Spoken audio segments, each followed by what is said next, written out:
CM Yogi ji को मिली सरतंज से जुदा की धमकी। शेख अताउल बांग्लादेशी घुसपैठिया जो कि हमारे माननीय मुख्यमंत्री पूजनीय महाराज जी को सरतंज से जुदा करने की दी है धमकी।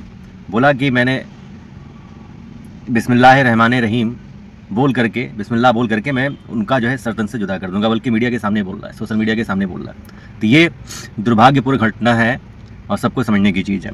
जब हमारे माननीय मुख्यमंत्री जी को ये धमकी दी जाती है, और ये घटना पहली बार नहीं हुआ, पूर्व में ये घटना देखा जाए तो हजारों बार हो चुकी है।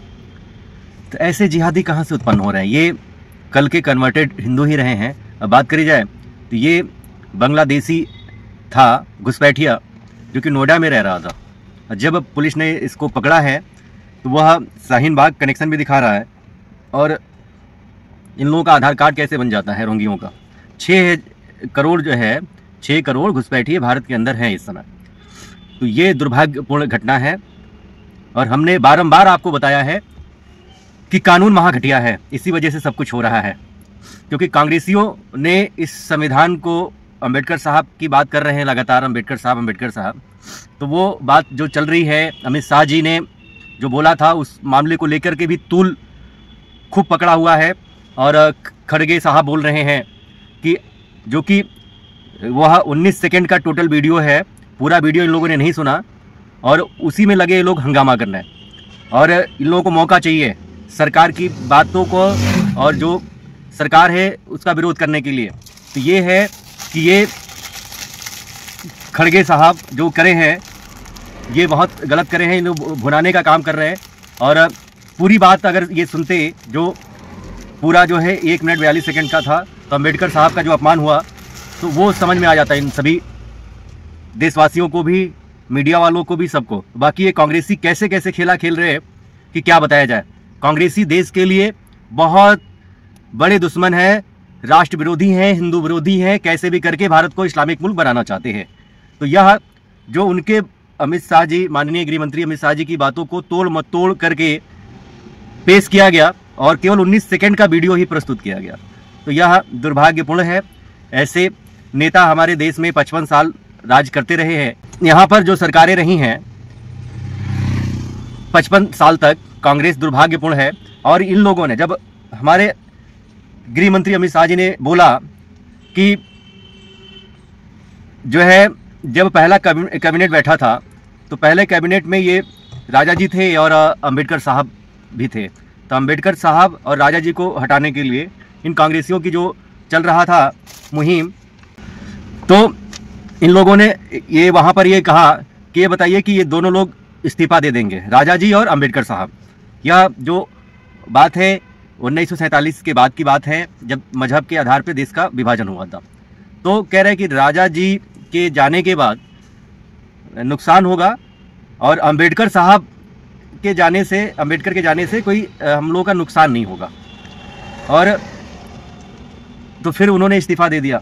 और ये जो है संविधान विरोधी रही है शुरू से लेकर के, जब मजहब के आधार के बंटवारा हुआ था भारत देश का, तो जिन्ना को तो मिल गया पाकिस्तान, भारत को मिल गया जो है भारत, जो कि हिंदुस्तान नाम ये लोग देते हैं। हिंदुस्तान हिंदुस्तान हमेशा कहा करते हैं, भारत कभी नहीं कहते। कांग्रेसियों के मुंह से कभी किसी ने भारत शब्द इस्तेमाल करते हुए या प्रयोग करते हुए देखा होगा तो आप लोग बता दीजिएगा। भारत कभी नहीं कहते हैं, या तो इंडिया कहते हैं या तो हिंदुस्तान कहते हैं। ये उर्दू शब्द है। और हमारा आर्यावर्त अखंड भारत जो है, यह भारत है, भारत भूमि है। तो ये घटनाएं जो हो रही हैं, चाहे ये जितने यहाँ के वो जिहादी कुल के हैं, कन्वर्टेड हिंदू ही तलवार के डर पे जो सलवार उतारे हैं वो जिहाद कर रहे हैं। ये तो मान के चलो कि फिरोज खान की वाइफ इंदिरा खान का जो है बेटा, फिरोज खान का बेटा जो है राजीव गांधी, और एंटेनो वाइनो का बेटा जो है राहुल खान, यानी कि पप्पू खान। तो पप्पू खान जो है आज हमारे सांसद जो थे, उनके ऊपर देखा जाए तो धक्का मुक्की हुई। और धक्का मुक्की कर करके इन लोगों ने वो किया, ऊपर से वहाँ पे सहानुभूति भी नहीं दिखाई, इतनी अकड़ थी। भाई देखो, वीआईपीज के लिए अलग से होता है, चाहे विपक्ष का नेता हो चाहे पक्ष का नेता हो, तो उनके लिए अलग मोमेंट होता है। और ये लोग जब ये खड़गे साहब जो थे, मल्लिकार्जुन खड़गे साहब, तो उनको लेकर के अपना जो इन लोगों का जो सारे सांसदों का निकलने का जो रास्ता होता है और उन लोगों का जो रास्ता होता है प्रधानमंत्री या विपक्ष के नेता, तो उन लोगों का उधर था। लेकिन इन्होंने कहा कि मैं इधर से ही जाऊंगा और ब्लू टी शर्ट में गए, इतनी बड़ी गुंडागर्दी दिखाने के लिए धक्का दे दिया, गिर गए बेचारे और उनके सर में चोट भी लगी। यह दुर्भाग्यपूर्ण घटना, और ऊपर से अकड़ भी दिखा रहा है अगला, और गया नहीं एक बार सहानुभूति दिखाने या पूछने के लिए कि आप कैसे हैं, हालचाल पूछ लेता, कुछ भी होता तो लगता कि हाँ रियली में यह एक जननायक है, एक अच्छा व्यक्तित्व का इंसान है, गुड नेचर का इंसान है। परंतु इसने अकड़ में, गुंडागर्दी में अपने जो इन लोगों का जो त्रिया चरित्र है, इन लोगों का जो खून है, वो अपना खून प्रस्तुत किया वहाँ पर। तो ये जो इकोसिस्टम का हिस्सा है और वही देश विरोधी जो गतिविधियाँ हो रही हैं और डीप स्टेट का हिस्सा है ये सब, जो फॉरेन से जो फंडिंग आती है विदेशी चंदा के तहत, इन्हीं लोगों ने कानून बनाया था 2010 में, विदेशी चंदा कानून, FCRA कानून। तो ये सब जो है चौड़े हैं, मोटे हैं, आजकल इन लोगों को कोई फ़र्क नहीं पड़ता है और यहाँ के लोगों को संघर्ष करना पड़ेगा, यहाँ के लोगों को कोई फंडिंग नहीं आती है। तो यह जो हमारे योगी जी को धमकी दी जा रही है, अमित शाह जी के इस्तीफा के लिए मल्लिकार्जुन खड़गे ने जो किया था, और उसके अकड़ में ये हमेशा सफ़ेद टी शर्ट पहनता था अगला, और आज जो है ब्लू टी शर्ट पहन लिया। सबसे ज़्यादा अंबेडकर साहब का जो अपमान करे हैं ये कांग्रेसी ही करे हैं। और जब भी ये चुनाव लड़े अंबेडकर साहब, तो इनको हराने के लिए जवाहरलाल नेहरू सामने आया था, जो मोतीलाल नेहरू का बेटा नहीं, गयासुद्दीन गाजी का पोता। तो कांग्रेसियों का जो इतिहास रहा है, सदैव रहा है भारत विरोधी, हिंदू विरोधी, सनातन विरोधी। और जो ये थोड़ी सी भूमि बची हुई है ना, जहाँ थोड़ा बहुत हिंदू रह रहे हैं, जो इससे आक्रांता आए थे ना भारत में, अपने मुगल आए, तुर्किस्तान आए, मंगोल वाले आए, यहाँ राजतंत्र था पहले, यहाँ पे लोगों के अंदर एकता नहीं थी और इसी का फ़ायदा उठाया। जयचंद्र लोग भी यहाँ पे मिले, उदयभान जैसे लोग भी मिले।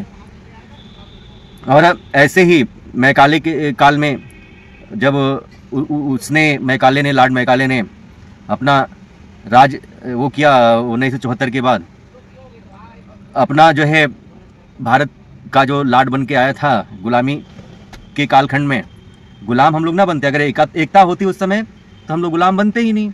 अगर हम लोग के अंदर अगर एकता होती तो ये ना ही मुगल ना ही तुर्किस्तान वाले, जैसे होता ना राजतंत्र था, अलग अलग स्टेट के अलग अलग राजा रहा करते थे।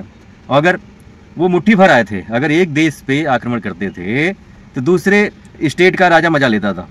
और जो वो लोग ये भी परखे कि जितने भी अखंड भारत में स्टेट हैं, वहाँ के जितने भी राजा हैं आपस में ही लड़ते थे अपने वर्चस्व के लिए। तो देखते थे वो उसका दुश्मन है तो उससे जाके अपना राजदूत भेजते थे या उसके पास भी भेजते थे, देखते थे कि कौन।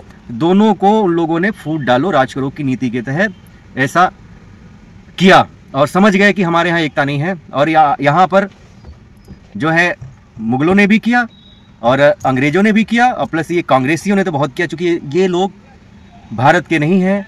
बाई जो है एंटोनो वाइनो, तो ये जो है जिहादी है। जिहादी लोग जैसे फिरोज खान का पोता कभी भारत का नहीं हो सकता या इंदिरा गांधी का बेटा कभी भारत का नहीं हो सकता, क्योंकि इसके बॉयफ्रेंड थे। आपको पता है कि डिक्शनरी के जो ज्ञाता थे वो मुस्लिम थे। और जब इमरजेंसी लगी थी, इमरजेंसी में जितने भी हमारे नेता थे, चाहे वह आडवाणी साहब हो, चाहे अटल बिहारी वाजपेयी साहब हो, चाहे हमारे मीडिया के रजत शर्मा जी हों, चाहे जितने भी मीडिया वाले लोग थे या जितने भी विपक्ष के नेता थे, सबको जेल में ठुसवा दिया इमरजेंसी के दौरान।